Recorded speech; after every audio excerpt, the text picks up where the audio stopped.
Et salut la commu. Aujourd'hui on se retrouve pour un nouvel épisode sur Fortnite. Je sais que ça fait très longtemps que je n'étais pas actif, mais faut savoir que en ce moment j'ai plus trop d'inspi niveau vidéo. En plus j'essaie toujours de faire les vidéos de Zelda. Malheureusement mon jeu crache de plus en plus. Plus j'avance dans le jeu, plus il crache. Je sais pas quoi faire.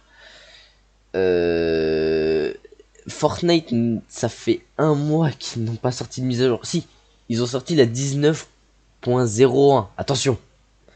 Mais vraiment, ça n'a rien. Enfin, il y avait rien, quoi. À part les tornades et les éclairs. Mais c'est tout. Il n'y a pas eu grand chose. Puis il y a aussi eu un nerf au niveau des armes. Bref, pas grand chose. Du coup, on va parler vite fait des nouveautés sur le Battle Royale. Après, on va se tourner vers le mode créatif. Et après, on va se tourner peut-être vers le mode sauver le monde. Donc, c'est parti. A few moments later. Donc, du coup, les gars, je me suis connecté au jeu. Là, il y a un petit cadeau gratuit. Salon classique renoué avec le chapitre 1 en musique. Du coup, on va s'équiper ça tout de suite. On va aller l'écouter vite def. Donc, c'est parti. Bon, du coup, c'est la musique du chapitre 1, ce qui est excellent. Vraiment, c'est pas mal. Alors, du coup, d'après ce que j'ai regardé, il y a des créatures nommées les Clombos.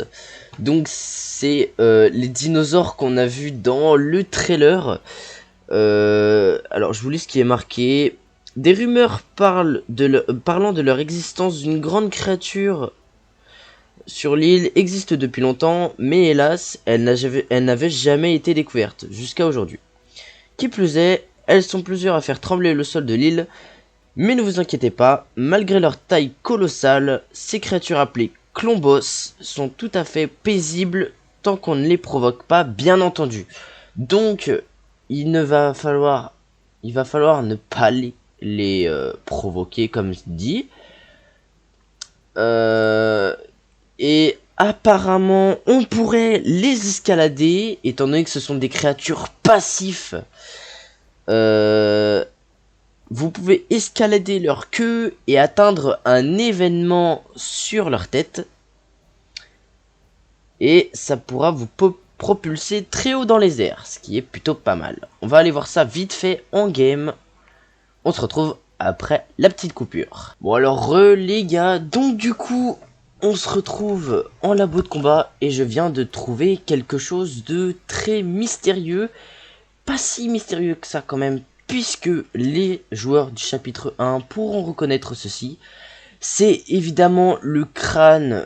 Je vous mettrai une petite image du chapitre 1. Le crâne qui était au chapitre 1. Le crâne du monstre du chapitre 9 qui a été tué par le mecha. Donc ça prouve une fois de plus que nous sommes sur la map du chapitre 1. Du coup, il y a quelque chose d'autre dont tous les joueurs vont être contents, évidemment. C'est le retour de Tilted Tower. Vous pouvez le voir là-bas, c'est Tilted. Bon alors par contre, d'après ce que je peux voir, on dirait qu'elle a l'air d'avoir extrêmement changé. Ouais non, qu'est-ce que je raconte en fait, elle a pas vraiment changé hein. Elle a légèrement changé, il me semble. C'est pas la Tilted qu'on connaît, mais c'est toujours Tilted. Donc du coup, ça fait plaisir de revoir Tilted. Et tout le monde. Donc voilà un petit clombé. Donc alors, un combass. Pardon. Alors, voilà, donc ceux-ci, ils peuvent les manger. Donc on peut, il me semble, leur lancer. Alors, pour ceux qui ont peur de les mettre en colère, pour les calmer, vous pouvez leur donner une petite clombée. Comme ça, ils vont se calmer. Et évidemment, quand vous allez leur donner une combée, ils vont vous donner un petit item comme ceci. Du coup, normalement, on peut escalader leur queue. Bon, on va essayer.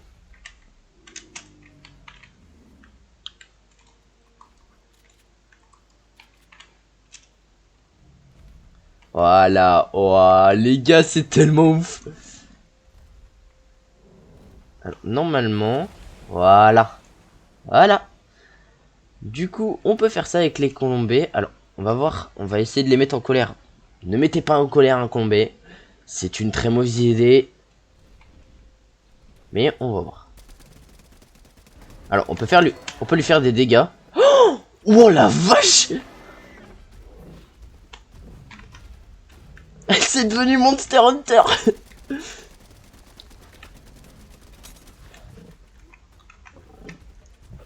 Il fait combien de dégâts qu'on rigole? Ok, bon, il fait 15 dégâts, c'est quand même pas mal.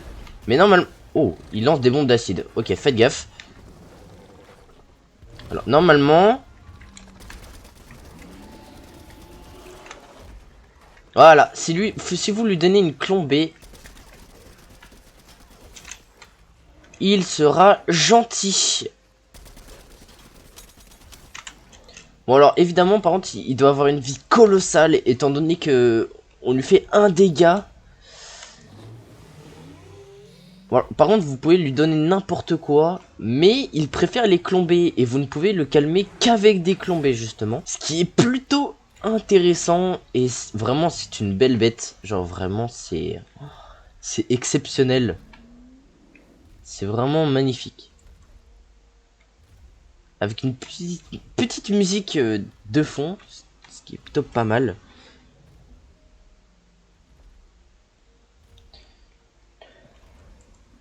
Alors du coup, en parlant de nouveautés, il va y avoir... Enfin non, le lance-grenade sort de la remise avec quelques ajustements.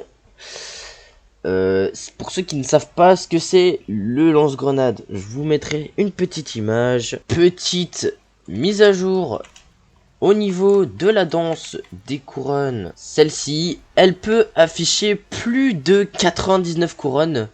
Maintenant ça se voit étant donné que avant c'était marqué 0, enfin non 0,3 ou voilà.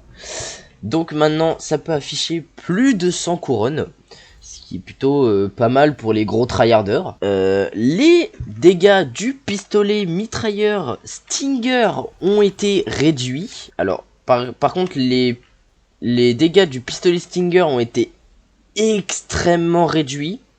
Genre vraiment. On va voir ça tout de suite. Alors oui, il fait 18 dégâts maintenant. 18 dégâts, et il me semble qu'il faisait dans les 20... En fait, entre 20 et 30, il me semble. Je n'utilise pas cette arme. Beaucoup trop cancer pour moi. Le fusil d'assaut Mark 7, vous avez dû le remarquer, il a baissé niveau dégâts aussi, c'est la même. Hein. Voilà, il fait 21 dégâts au lieu de 30, il me semble. Ce qui est... Bon, on va pas se le cacher. Ça reste une arme cheatée. Mais avant, il avait, il me semble, 25 balles. Maintenant, il a 35 balles. Bon. Ça change. La vitesse du pompe automatique a été augmentée. Comme vous avez pu le voir. Genre vraiment... il est moins chiant à jouer. Du coup, c'est tout pour le mode Battle Royale. Bon, une petite mise à jour plutôt pas mal. Du coup, on va se retrouver en mode créatif pour les nouveautés. C'est parti.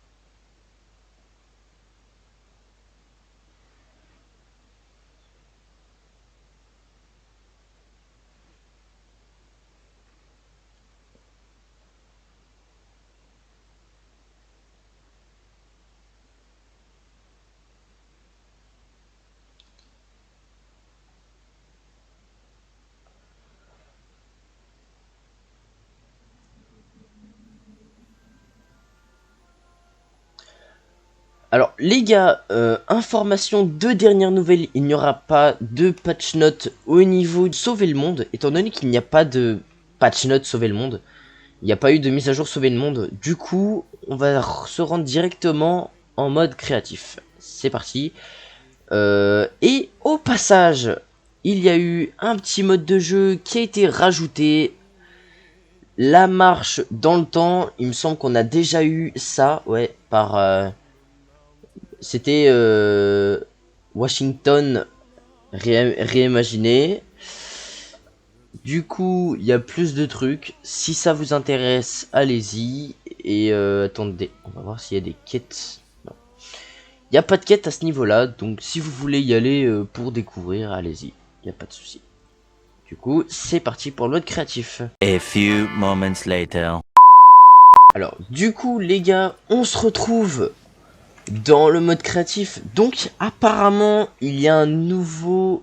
un nouvel item qui est nommé le manipulateur d'accessoires. Donc, c'est ceci. Plutôt original. Du coup, on peut... Alors, cet appareil répond à l'une des demandes les plus populaires des joueurs. Il permet en effet de gérer la visibilité et les collisions des accessoires, ainsi que d'outrepasser leur valeur de PV et d'envoyer des signaux lorsqu'ils sont endommagés ou détruits.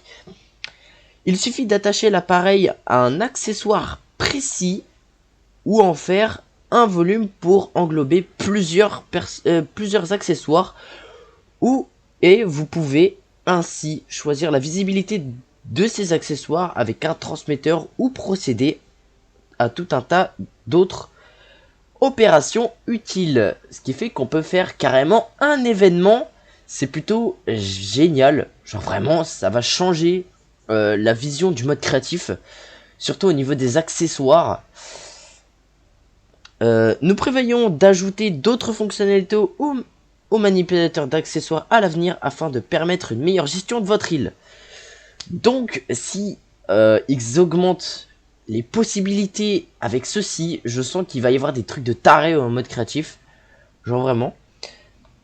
Alors, du coup, ils ont ajouté 90 icônes pouvant être attachées à divers appareils. Donc, les appareils cités, l'appareil de récompense, les balises, les zones de capture, les appareils explosifs, le marqueur de carte, le compteur de joueurs.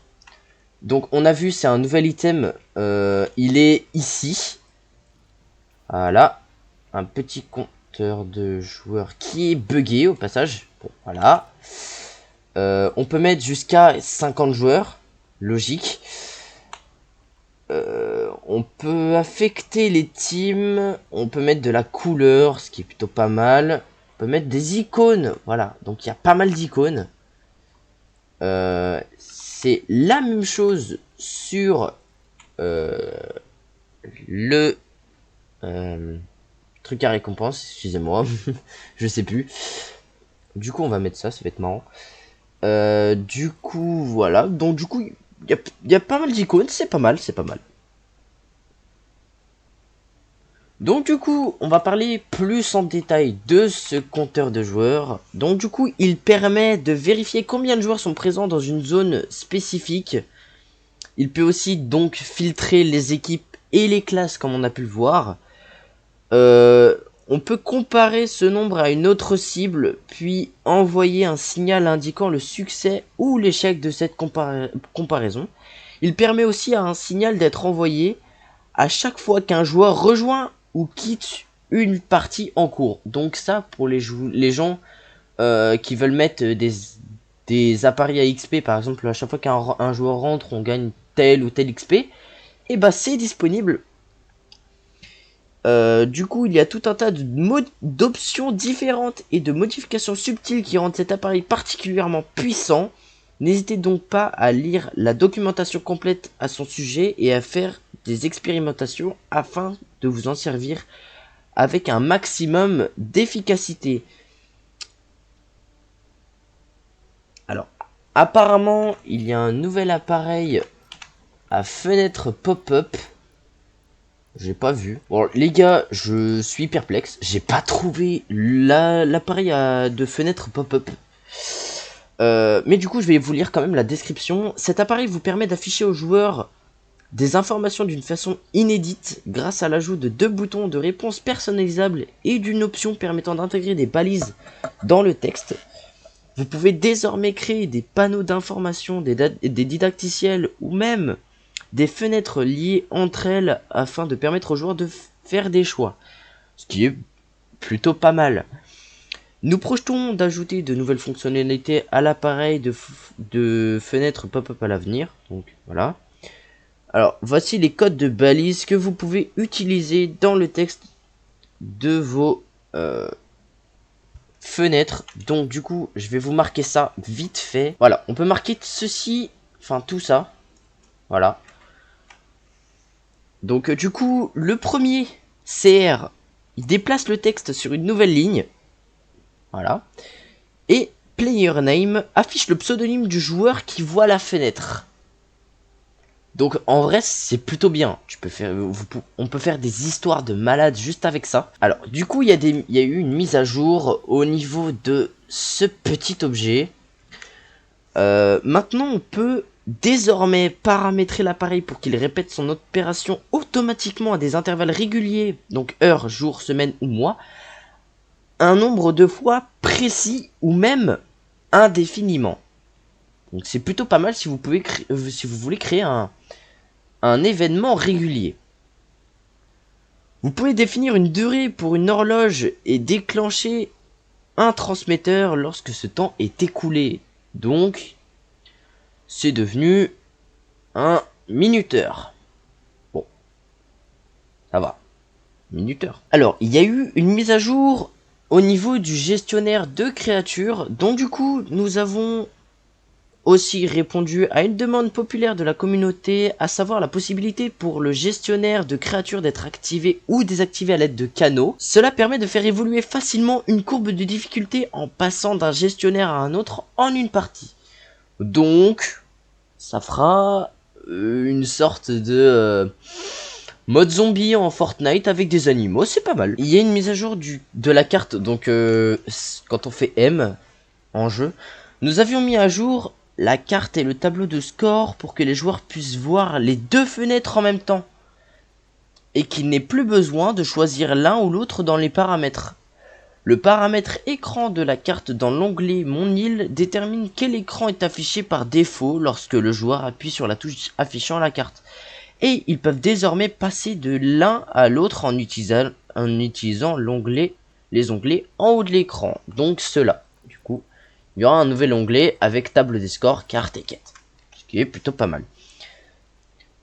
Mais on peut enlever la carte. Parce qu'il y a des maps où il ne faut pas voir la carte. Donc du coup ils ont laissé la fonctionnalité où on ne peut pas voir la carte. Alors ils ont fait une mise à jour plaque de nom des joueurs dans le mode créatif. Nous avons ajouté de nouvelles options à l'onglet Mon île ainsi qu'au concepteur de classe et l'appareil inventaire et paramètres de groupe pour permettre plus de contrôle pour l'affichage des plaques de nom de joueurs.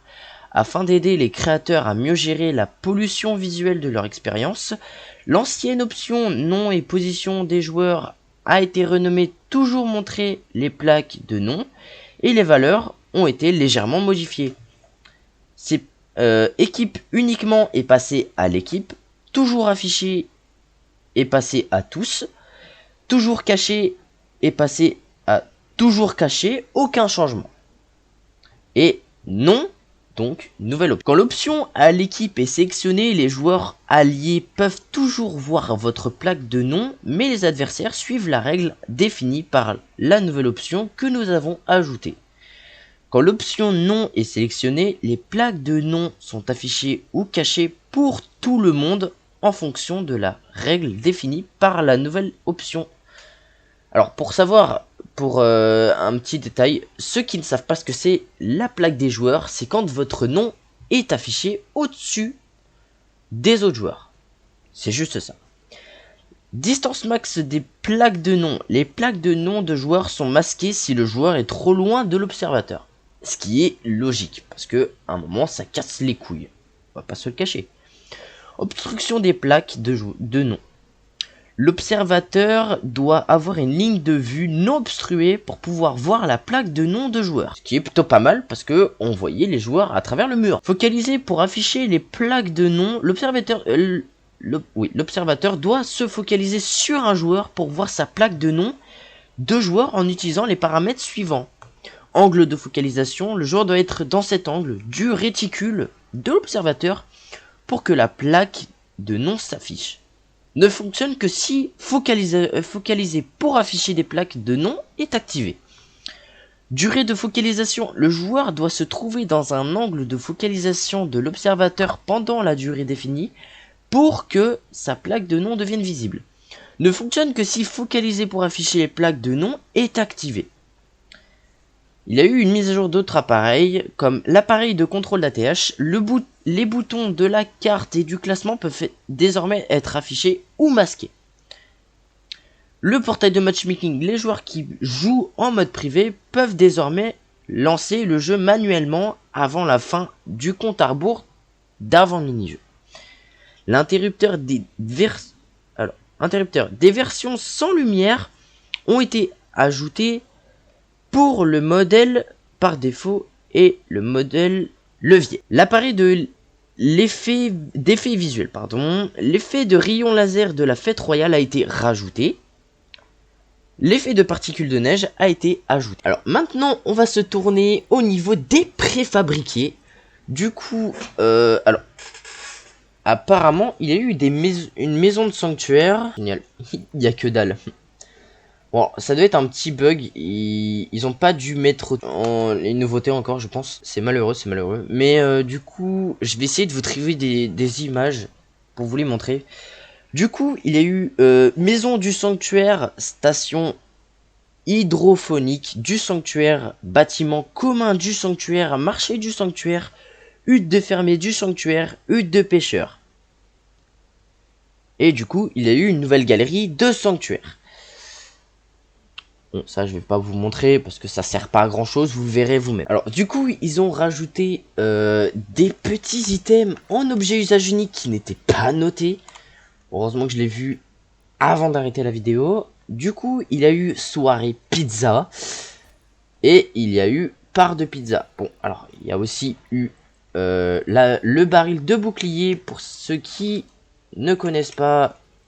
Voilà, ça se lance et ça fout du bleuvage. Vous pouvez aussi le détruire. Alors la part de pizza, elle se mange. Elle donne pas mal de shield. D'accord, bon.